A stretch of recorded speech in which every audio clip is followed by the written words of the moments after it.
Remember when your phone was attached to the wall and arguments ended because nobody could look it up? When Saturday morning meant waking up at 6 a.m. for cartoons you'd wait all week to see. When getting picked last for kickball was genuinely devastating social failure. American childhood in the 1980s was a specific universe. You lived by different rules. Experienced freedoms modern kids can't comprehend. Faced fears that don't exist anymore. But if you weren't there, you can't truly understand. These experiences are locked in the memories of a specific generation. Today, we're exploring 20 things that only kids who grew up in 80s America will understand. Things you can't explain to someone who wasn't there.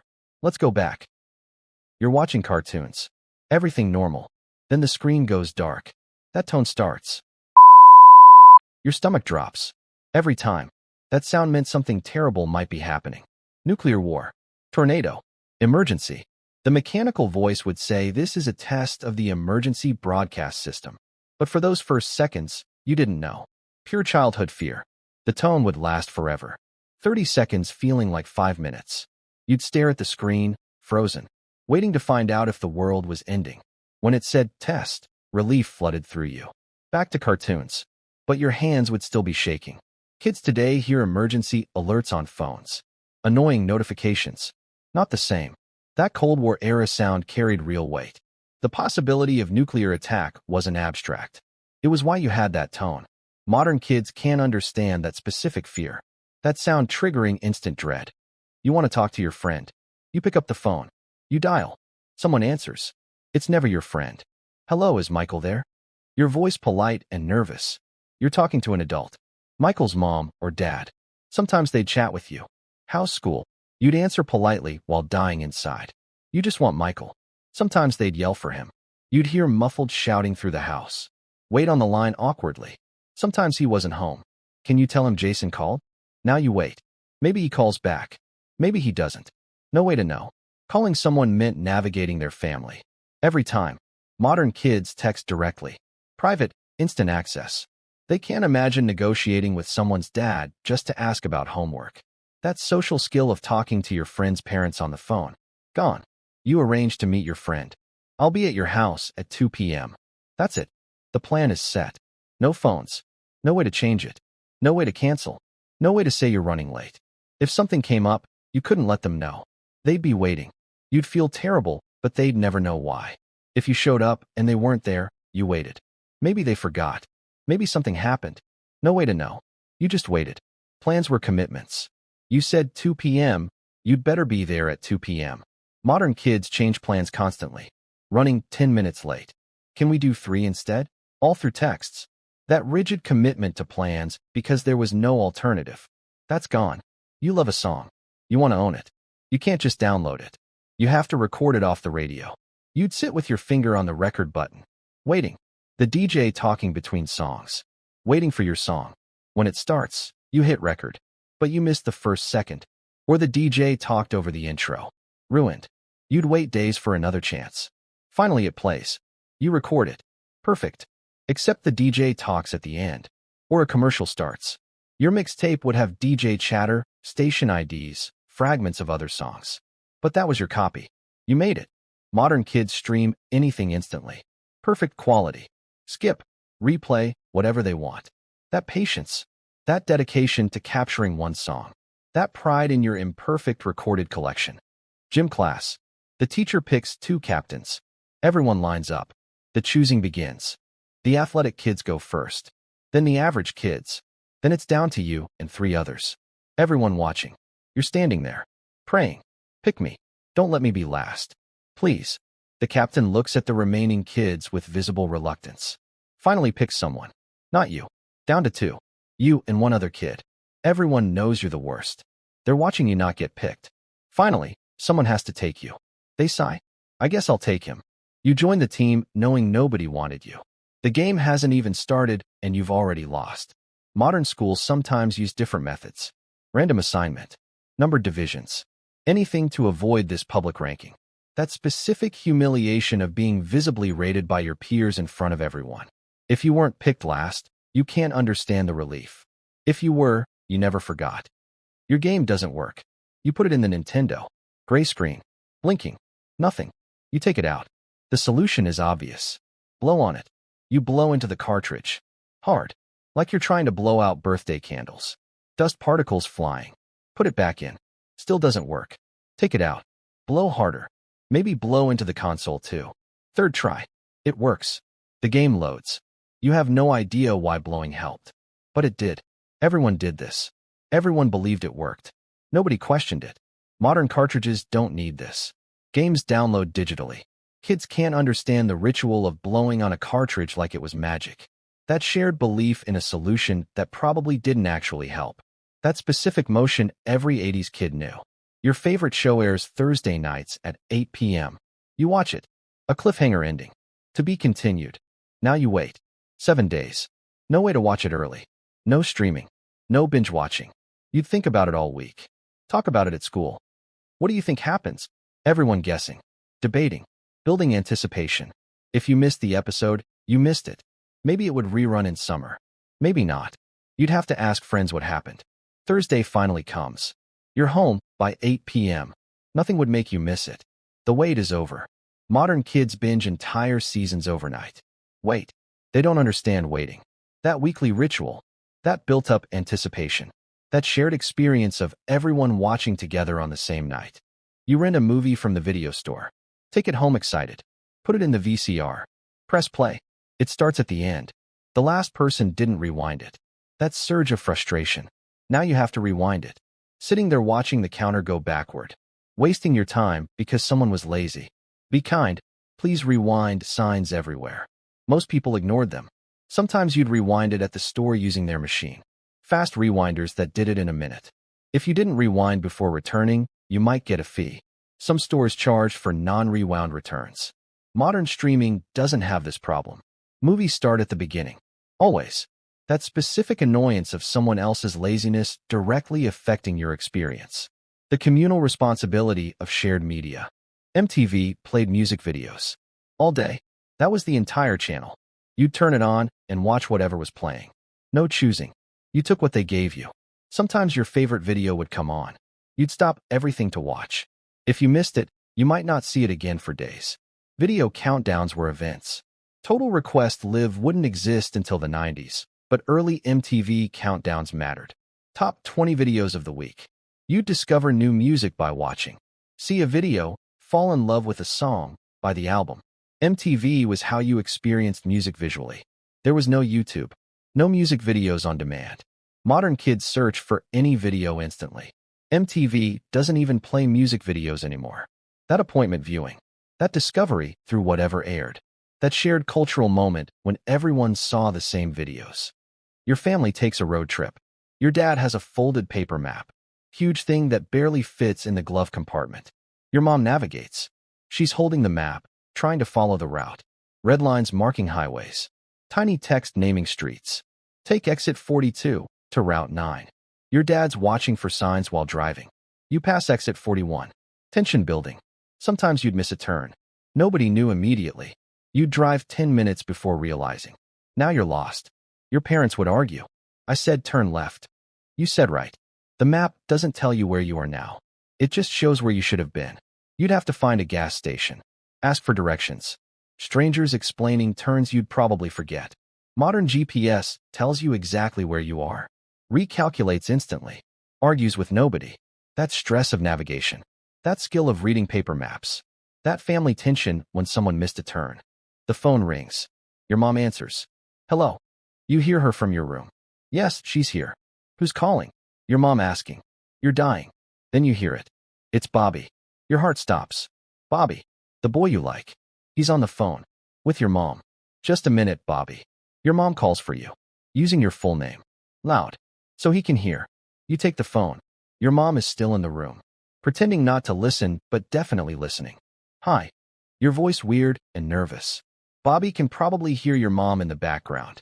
The whole conversation you're aware your mom is there. Can't say anything real. Just awkward small talk. Modern kids text privately. Their parents never intercept. They can't understand that mortification. That lack of privacy.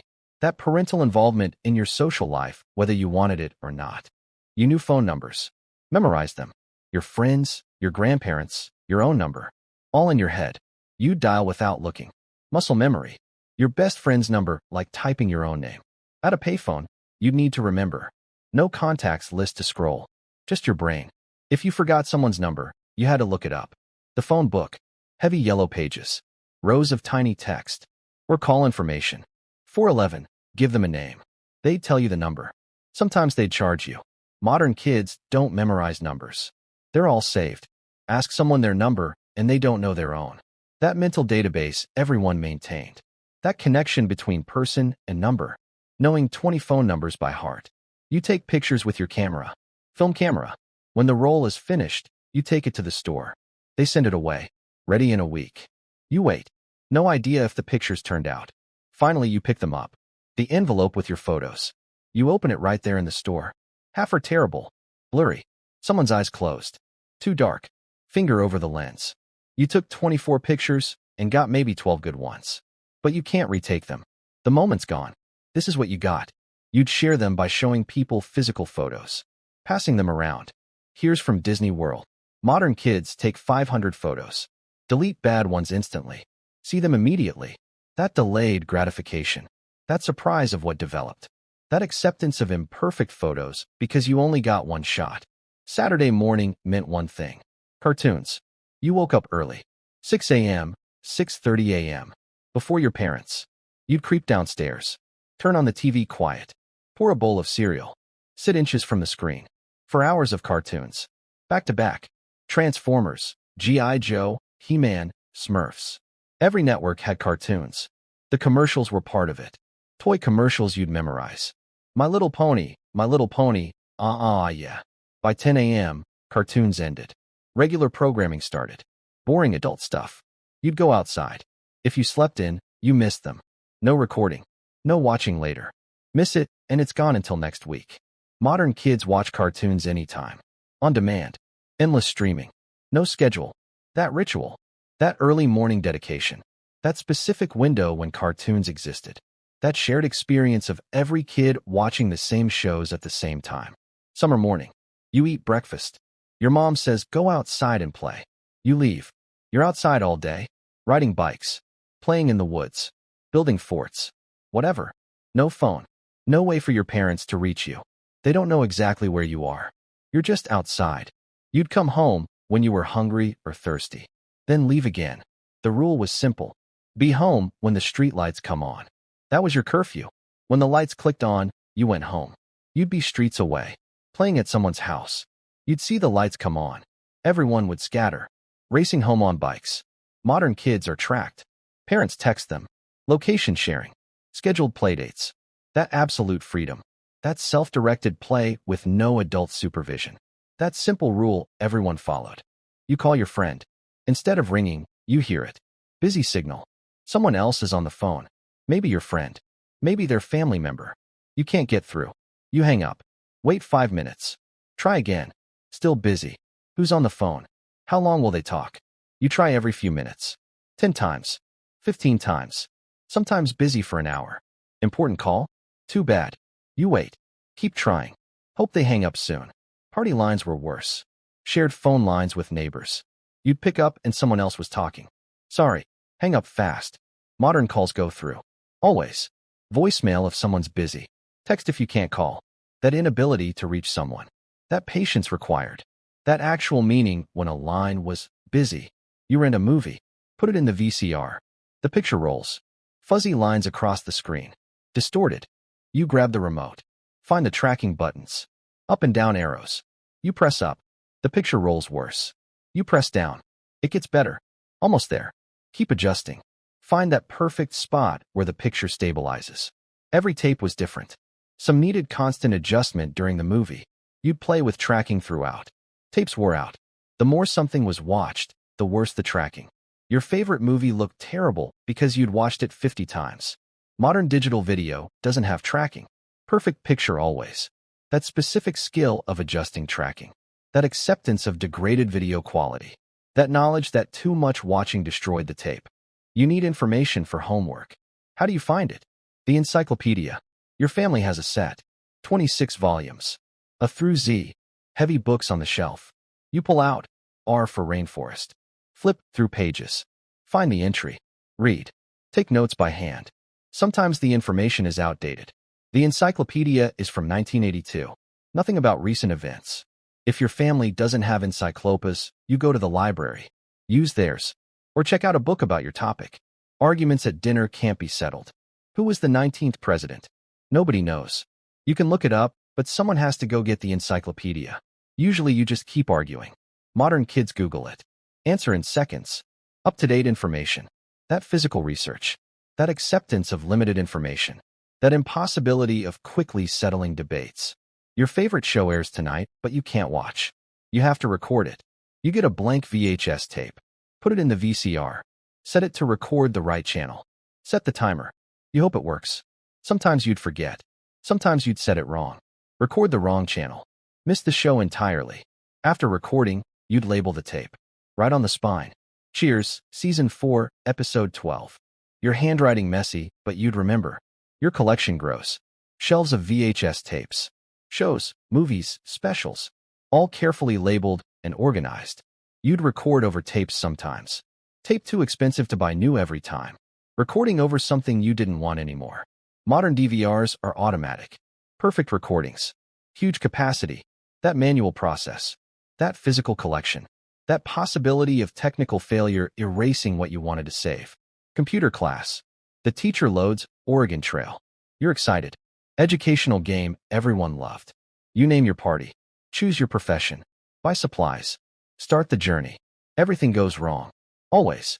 Someone gets dysentery. Every single time. Someone in your party dies. You ford the river. Lose all your supplies. 3 oxen drown. Your wagon tips. More people die. You hunt for food. Shoot 2,000 pounds of buffalo. Can only carry 100 pounds back. The rest rots. Your entire party dies of disease, starvation, or snakebite before reaching Oregon. You've failed. Your party has died. You restart. Same thing happens. Different diseases. Same result. Every 80s kid died on the Oregon Trail. Multiple times. That shared trauma of pixelated death. Modern educational games are easier. Forgiving. Oregon Trail taught you that life is cruel and everyone dies. That specific frustration. That historical suffering simulated in green pixels. That generation bonded by digital dysentery. So there you have it. 20 things that only American kids who grew up in the 80s will understand. They were just normal life. Ordinary experiences that millions shared. But every one is foreign to modern kids. Some changes are clearly better. We have more information, more convenience, more safety. Progress is real. But something was lost. The 80s had constraints that created specific experiences. Limitations that shaped how you lived. Modern childhood is different. Not better or worse necessarily. Just completely different. If you grew up in the 80s, these aren't nostalgic memories. They're just what childhood was. The texture of daily life. But if you didn't, you can't fully understand. You can hear about it, but you didn't live it. That specific universe of 80s American childhood. That particular set of rules and experiences. It existed. Then it vanished.